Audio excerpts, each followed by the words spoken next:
बस इतना ही।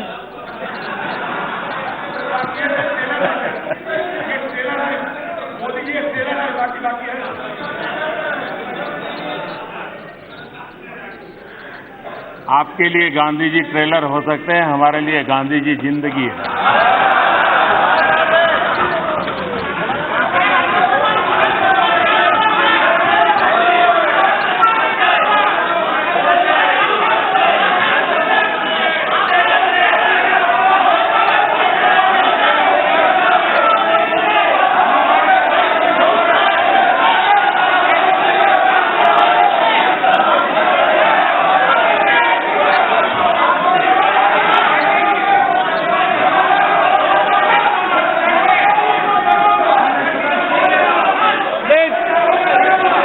No, please, manager, Gogoi ji, please, no, manager, चलो, no, माननीय प्रधानमंत्री जी। लेकिन एक स्वर ये उठा है कि सरकार को इन सारे कामों की इतनी जल्दी क्या है, सब चीजें एक साथ क्यों कर रहे हैं, ऐसा भाव भी लोगों के बातों में से आता है। तो मैं शुरुआत में श्रीमान सर्वेश्वर दयाल सक्सेना जी की एक कविता को उद्धृत करना चाहूंगा, और वही शायद हमारे संस्कार भी हैं, हमारी सरकार का स्वभाव भी है, और उसी के कारण, उसी प्रेरणा के कारण हम लिख से हट करके तेज गति से आगे बढ़ने की दिशा में प्रयास कर रहे हैं। श्रीमान सर्वेश्वर दयाल जी ने अपनी एक कविता में लिखा है, लीक पर वो चले, लीक पर वे चले जिनके चरण दुर्बल और हारे हैं, जिनके चरण दुर्बल और हारे हैं। हमें तो जो हमारी यात्रा से बने, हमें तो जो हमारी यात्रा से बने, ऐसे अनिर्मित पथ ही प्यारे हैं।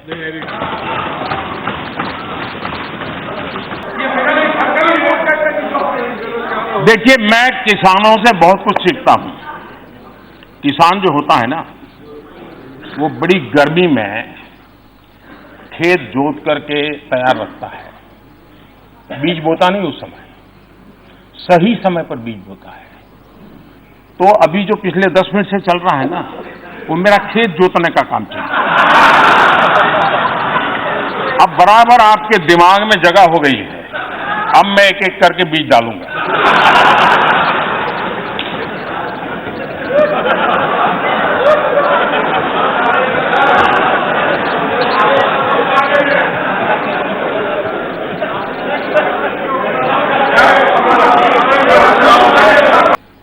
मैंने कांग्रेस के एक नेता का कल घोषणा पत्र सुना। उन्होंने घोषणा की है कि 6 महीने में मोदी को डंडे मारेंगे।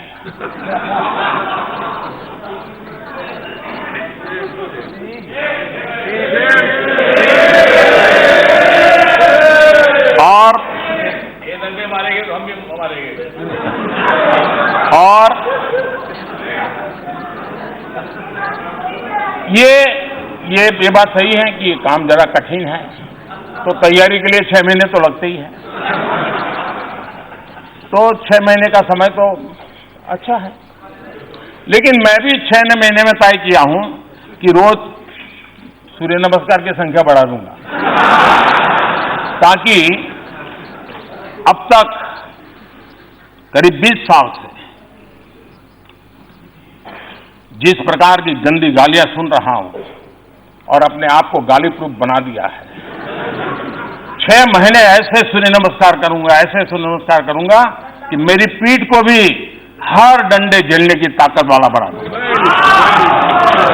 तो मैं आभारी हूं कि पहले से अनाउंस कर दिया गया है, तो मुझे ये 6 महीना आप एक्सरसाइज बढ़ाने का टाइम मिलेगा।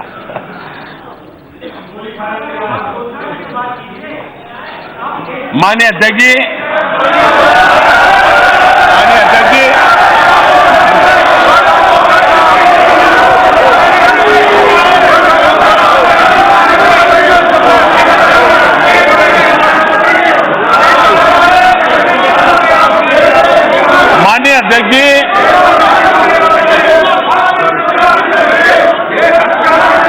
माननीय अध्यक्ष जी, मैं 30-40 मिनट से बोल रहा था, लेकिन करंट पहुंचते पहुंचते इतनी देर लगी।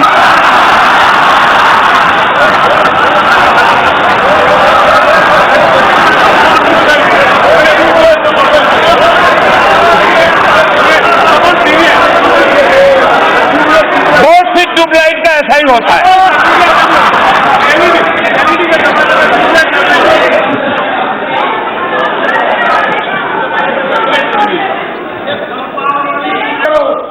माननीय सर, माननीय प्लीज प्लीज। ये सुरेश जी क्यों हंस रहे हैं जी? हाँ? कोई राज है भाई?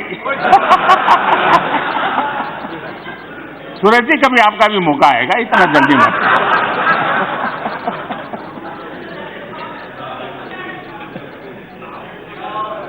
और हमारी भूमि, हमारे लिए इंफ्रास्ट्रक्चर ये सिर्फ एक सीमेंट कंक्रीट का खेल नहीं है। मैं मानता हूं इंफ्रास्ट्रक्चर एक भविष्य लेकर के आता है। करगिल से कन्याकुमारी और कच्छ से कोहिमा, इसको अगर जोड़ने का काम करने की ताकत होती तो इंफ्रास्ट्रक्चर में होती है। एस्पिरेशंस और अचीवमेंट्स को जोड़ने का काम इंफ्रास्ट्रक्चर करता है। लोगों और उनके सपनों को उड़ान देने की ताकत अगर कहीं में है तो इंफ्रास्ट्रक्चर में होती है।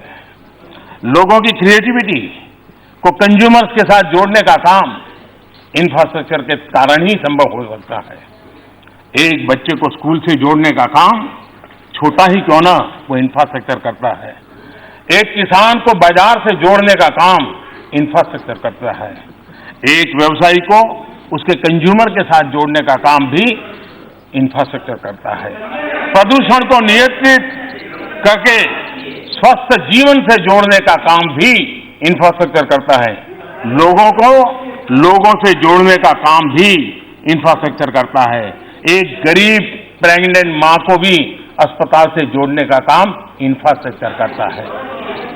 और इसलिए इरिगेशन से लेकर के इंडस्ट्री तक, सोशल इंफ्रास्ट्रक्चर से लेकर के रूरल इंफ्रास्ट्रक्चर तक, रोड से लेकर के पोर्ट तक और एयरवेज से लेकर के वाटरवेज तक, हमने अनेक ऐसे इनिशिएटिव लिए हैं। गत 5 वर्ष में देश ने देखा है, और लोगों ने जब देखा है तभी तो यहां बिठाया है जी। यही तो इंफ्रास्ट्रक्चर है जो यहां पहुंचाता है।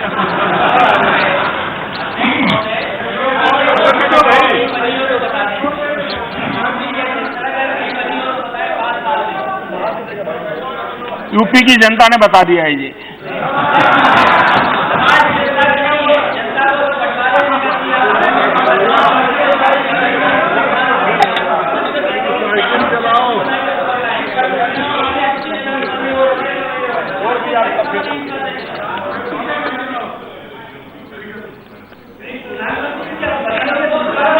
एक शायर ने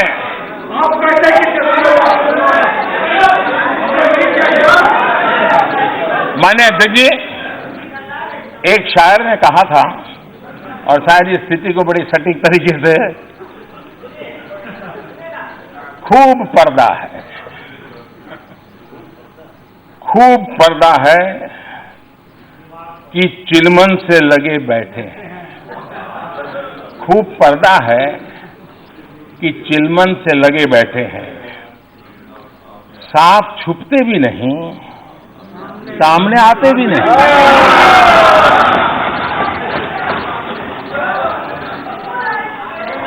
पब्लिक सब जानती है, सब समझती है। जिस तरह के बयान दिए गए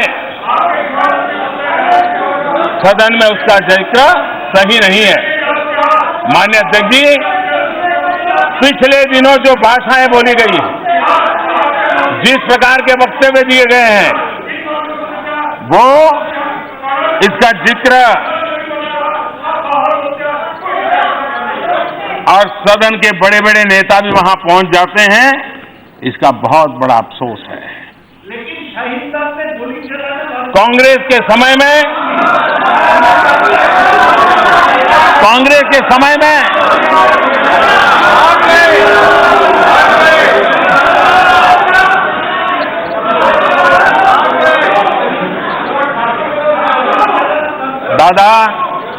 दादा पश्चिम बंगाल के पीड़ित लोग यहां बैठे हैं। अगर वे वहां क्या चल रहा है इसका कच्चा चिट्ठा खोल देंगे ना, तो दादा आपको तकलीफ होगी, दादा आपको तकलीफ होगी। निर्दोष लोगों को किस प्रकार से मौत के घाट उतार दिया जाता है, वो बड़ी बात ही जानते हैं लोग।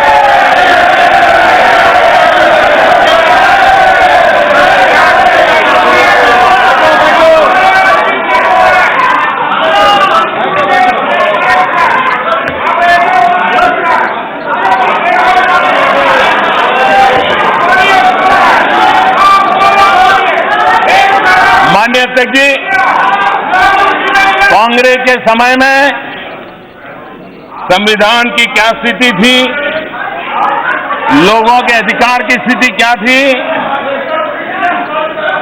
ये मैं जरा इनको पूछना चाहता हूं। अगर संविधान इतना महत्वपूर्ण है जो हम मानते हैं, अगर आप मानते होते तो जम्मू कश्मीर में हिंदुस्तान का संविधान लागू करने में आपको किसने रोका?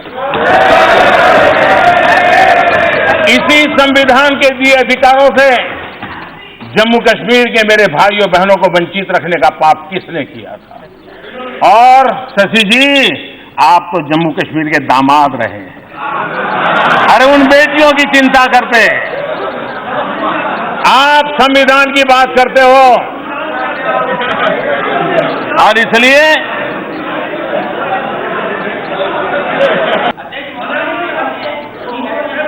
माननीय अध्यक्ष जी, मैं एक उदाहरण देना चाहता हूं कि हमारे यहां इंफ्रास्ट्रक्चर के क्षेत्र में कैसे काम होता था। हमारे यहां इंफ्रास्ट्रक्चर में कैसे काम होता था। ये सिर्फ हमारा दिल्ली का ही विचार ले लीजिए।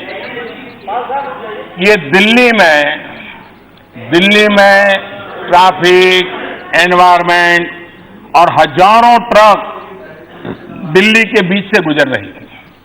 2009 में यूपीए सरकार का संकल्प था कि 2009 तक ये दिल्ली के सराउंडिंग जो पेरिफेरल एक्सप्रेस वे है, इसको 2009 तक पूरा करने का यूपीए सरकार का संकल्प था। 2014 में हम आए, तब तक कागज पे ही वो लकीरें बनकर के पड़ा हुआ था। और 2014 के बाद मिशन मोड में हमने काम लिया और आज पेरिफेरल एक्सप्रेसवे का काम हो गया। 40,000 से ज्यादा ट्रकें जो आज दिल्ली में नहीं आती, सीधी बाहर जाती हैं और दिल्ली को प्रदूषण से बचाने में एक अहम कदम ये भी है। लेकिन इंफ्रास्ट्रक्चर का महत्व क्या होता है? 2009 तक पूरा करने का सपना 2014 तक कागज के लकीर बनकर के पड़ा रहा हो, ये अंतर है। उसको समझने के लिए थोड़ा टाइम लगेगा।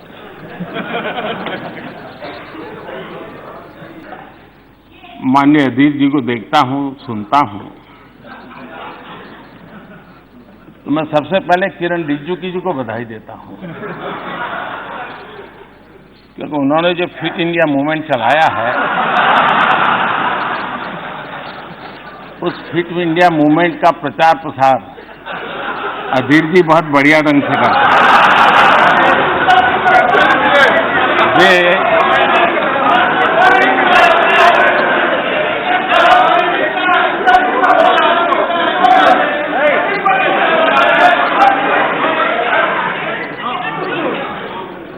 वे भाषण भी करते हैं और भाषण के साथ साथ जिम भी करते हैं।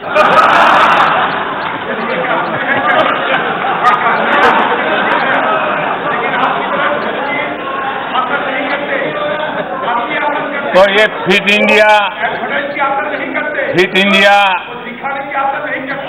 इंडिया को बल देने के लिए, उसका प्रचार प्रसार करने के लिए मैं माननीय सदस्य का धन्यवाद करता हूं।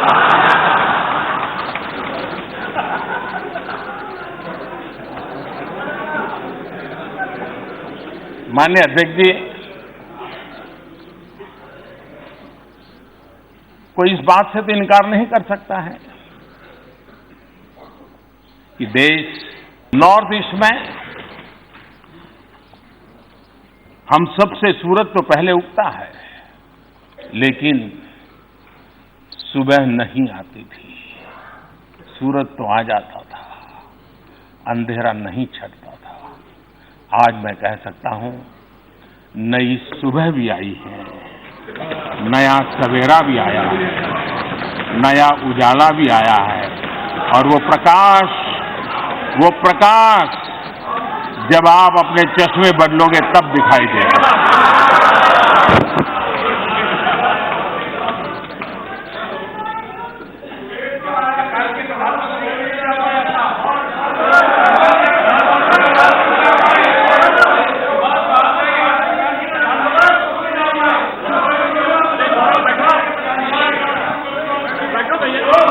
मैं आपका बहुत आभारी हूं, ताकि बोलने के लिए बीच बीच में मुझे आप विराम दे रहे हैं।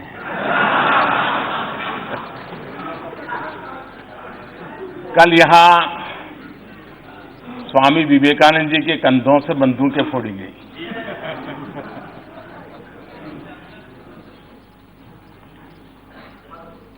आपने उसको रिकॉर्ड पर से निकाल दिया है, इसलिए मैं उल्लेख तो नहीं करूंगा,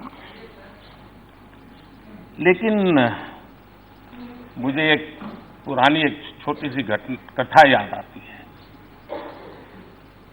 एक बार कुछ लोग रेल में सफर कर रहे थे, और जब रेल में सफर कर रहे थे तो रेल जैसे गति पकड़ती थी, पटरी में से आवाज आती है, हम सब जानते हैं, सबका अनुभव है। तो वहां बैठे हुए एक संत महात्मा थे। उन्होंने कहा, देखो पटरी में से कैसी आवाज आ रही है। ये निर्जीव पटरी भी हमें कह रही है, प्रभु कर दे बेड़ा पार। बोले, देखो यही आवाज आ रही, सुनो, प्रभु कर दे बेड़ा पार। तो दूसरे संत ने कहा, नहीं यार, मैंने सुना, मुझे तो सुनाई दे रहा है, प्रभु तेरी लीला अपरंपार, प्रभु तेरी लीला अपरंपार। तो वहां एक मौलवी जी बैठे थे। उन्होंने कहा, अरे भाई मुझे तो सुनाई दे रहा है दूसरा। तो इन संतों ने कहा, भाई आपको क्या सुनाई दे रहा है? तो उन्होंने कहा, मुझे सुनाई दे रहा है, ये अल्लाह तेरी रहमत, ये अल्लाह तेरी रहमत। तो वहां एक पहलवान बैठे थे। उन्होंने कहा, मुझे भी सुनाई दे रहा है। तो पहलवान ने कहा, मुझे सुनाई दे रहा है, खा रबड़ी कर कसरत, खा रबड़ी कर कसरत।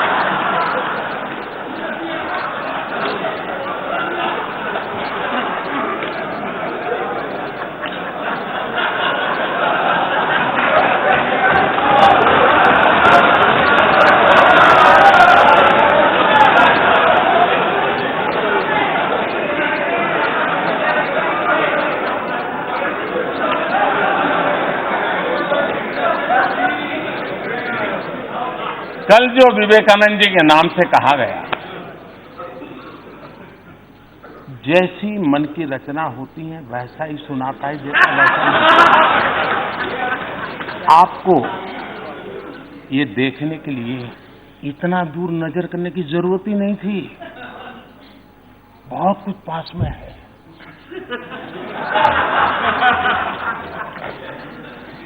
अपने लोगों को कहिए कि स्वामी जी से आप ना करें। यही मैं कहता कि वो जो भी थे, अभी नहीं कह रहे बोल रहे हैं। अपने लोगों को कहते धामी जी को अपमान ना करे।